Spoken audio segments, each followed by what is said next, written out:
अस्सलाम वालेकुम dears, welcome back. आज हम डिस्कस करने जा रहे हैं पैथोलॉजी में कि सेल इंजरी, सेल डेथ और सेल अडाप्टेशंस ये क्या होती हैं। ये वो कंडीशंस है जिसमें किसी सेल पे कोई एक्सटर्नल या इंटरनल कोई स्ट्रेस या कोई स्टिमुलस, कोई खतरनाक स्टिमुलस जब पड़ती है तब ये सेल अपने आप को बचाने के लिए अडाप्टेशन करता है, और या अगर नहीं बचा पाता तो अल्टीमेटली डेथ हो जाती है। अब सबसे पहले हम देखेंगे कि पैथोलॉजी क्या है। सब्जेक्ट पैथोलॉजी बेसिकली ये डिजीज़ की स्टडी है। मतलब ये पैथोज जो है ना, मतलब है कि डिजीज़ वगैरह, मतलब कि ऐसी कंडीशन जिसमें मतलब अनकंफर्टेबल हो, या मतलब कि डिजीज़, ये उसकी स्टडी है। स्टडी ऑफ द डिजीज़ हो जाता है पैथोलॉजी। अब दूसरे नंबर पे सेल, क्योंकि सेल जो हम यहाँ पे स्टडी कर रहे हैं मतलब सेल पैथोलॉजी, तो उसमें देखेंगे सेल सेल जो है basically smallest unit of life, या ये सबसे जो छोटी ज़िंदगी है, जो ज़िंदगी का सबसे छोटा ज़रा है, वो सेल कहलाता है। अब देखते हैं कि सेल, हमने पैथोलॉजी पढ़नी है, हम देखना है कि एक सेल की हेल्थ क्या होती है, उसकी डिजीज़ क्या होती है। हेल्थ और डिजीज़ में जब हम फ़र्क पाए करेंगे तब हमें पता चलेगा कि यार ये डिजीज़ कंडीशन है, ये हेल्दी कंडीशन है। क्योंकि हम वैसे तो कहते थे फलां चीज़ हेल्दी है, फलां शख्स हेल्दी है, लेकिन हेल्दी को हमने डिस्क्राइब कैसे करना है टर्मिनोलॉजिकल, मेडिकली। तो सबसे देखेंगे जो हेल्थ का मतलब है कि एक ऐसी स्टेट है जो मतलब कि इलनेस और इंजरी से बिल्कुल फ्री होती है। मतलब ये state of being free from illness and injury. सही है। अब देखते हैं इसकी दूसरी, ये हम सेल के लिए डेफिनेट। अब देखते हैं हम एक मतलब कि ऑर्गेनिज्म के लिए ये कैसे डिस्क्राइब करेंगे। State of complete physical, mental and social being. मतलब कि कंप्लीट जो है ना, कंप्लीट बिल्कुल मतलब कि स्टेट है, एक ऐसी स्टेट है जिसमें बिल्कुल फ्री होता है बंदा, मतलब कि फिजिकली, मेंटली और सोशल बीइंग, मतलब सोशली बिल्कुल फिट बंदा होता है। इस कंडीशन को कहते हैं हम हेल्थ कहते हैं। अब दूसरी तरफ क्या है, डिजीज़ है। डिजीज़ एक ऐसी कंडीशन है, ऐसी स्टेज जिसमें हमारे जो सेल या कोई जिस्म या कोई ऑर्गेनिज्म अपनी प्रॉपर जो नॉर्मल फंक्शन है वो नहीं कर पाता, और उसकी अल्टीमेटम ये होता है कि उसके साइन सिम्टम्स आ जाते हैं डिजीज़ के।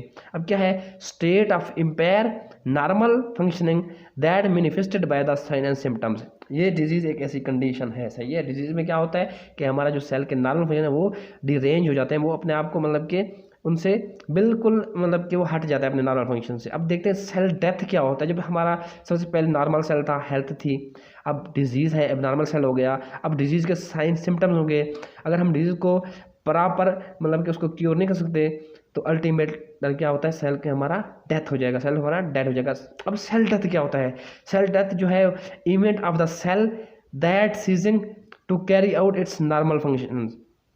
मतलब एक ऐसी इवेंट है सेल की लाइफ में जहाँ पे सेल अपने नॉर्मल फंक्शन जो है उनको कैरी आउट करने में, उनको कंटिन्यू रखने में जो है वो बिल्कुल बंद कर देता है। सीजन में नहीं, बंद कर देता है सेल के, मतलब कि बिल्कुल ब्लॉक हो जाते हैं, बिल्कुल अरेस्ट हो जाते हैं। ये कंडीशन जहाँ पे सेल के नॉर्मल फंक्शन बिल्कुल अरेस्ट हो जाते हैं। अब देखते हैं सेल डेथ फिर दो तरह की होती है, एक होती है एपोप्टोसिस और दूसरी होती है निक्रोसिस। एपोप्टोसिस जो है एक प्रोग्राम सेल डेथ है, मतलब एक प्रोग्राम के तहत अगर हम कहना चाहें कि रेड ब्लड सेल्स की जो लाइफ होती है वो है 120 दिन।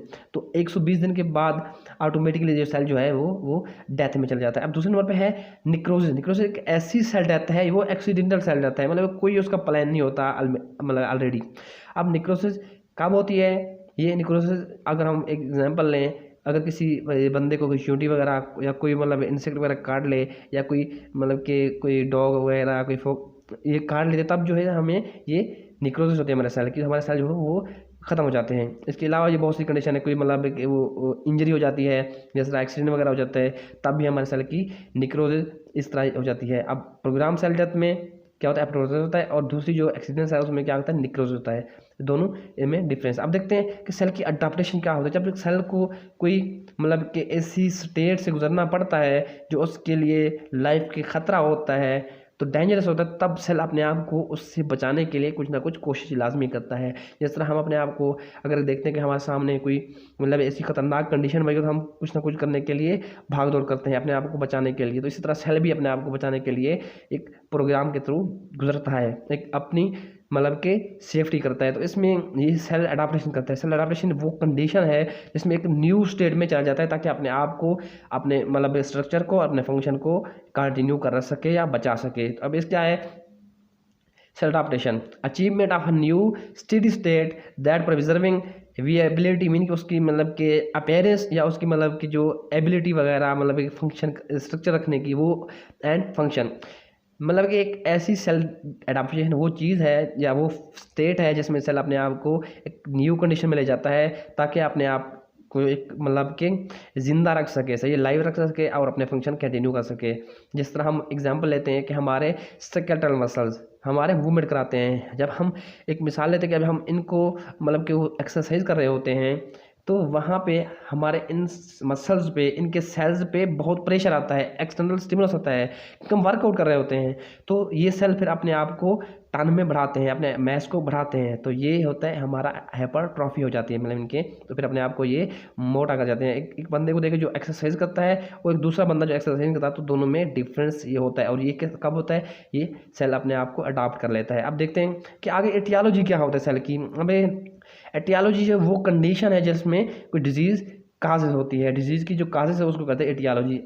अगर इसको हम एक मतलब एक कंप्लीट वर्ड में बोल दें कि ये वाई डिजीज़ अकर्स, तो इसको कहते हैं why disease arises or occurs, known as the aetiology. अब दूसरी तरफ है पैथोजेनेसिस। क्या होता है पैथोजेनेसिस? वो अमल है, वो प्रोसेस है जिसके थ्रू डिजीज़ अपने आप को मज़ीद डेवलप करती है। अब काजेज में आ गया, एटियोलॉजी होगी काजेज के कुछ फैक्टर्स ने मतलब कि ये बीमारी काज की है।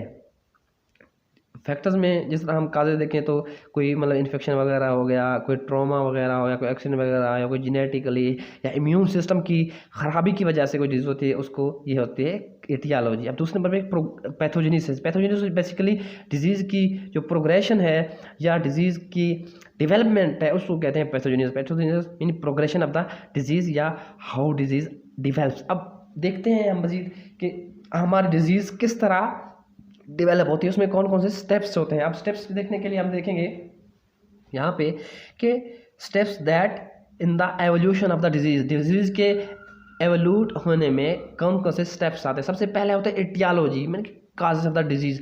काजेज में बेशुमार फैक्टर्स हैं, बेशुमार मतलब काजेटिव एजेंट्स हैं। सबसे पहले अगर हम देखें तो इम्यूनोलॉजिकल अबनॉर्मलिटीज हो सकती है। कैसे?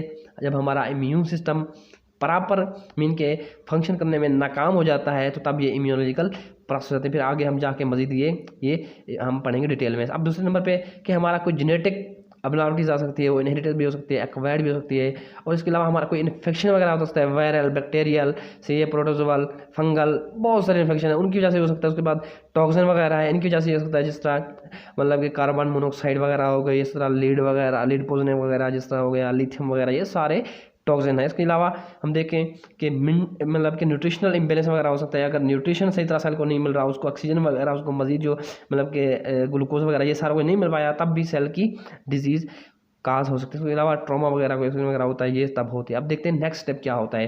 पहले नंबर पे डिजीज़ की जो है वो इटियोलॉजी हमने डिटरमाइन किया, ये इटियोलॉजी आ रही है, मतलब ये इनमें से कोई फैक्टर्स ने डिजीज़ को काज करवाया। अब देखते हैं पैथोजेनेसिस। पैथोजेनेसिस वो मैकेनिज्म है जिसके थ्रू डिजीज़ प्रोग्रेशन करती है, डेवलप करती है।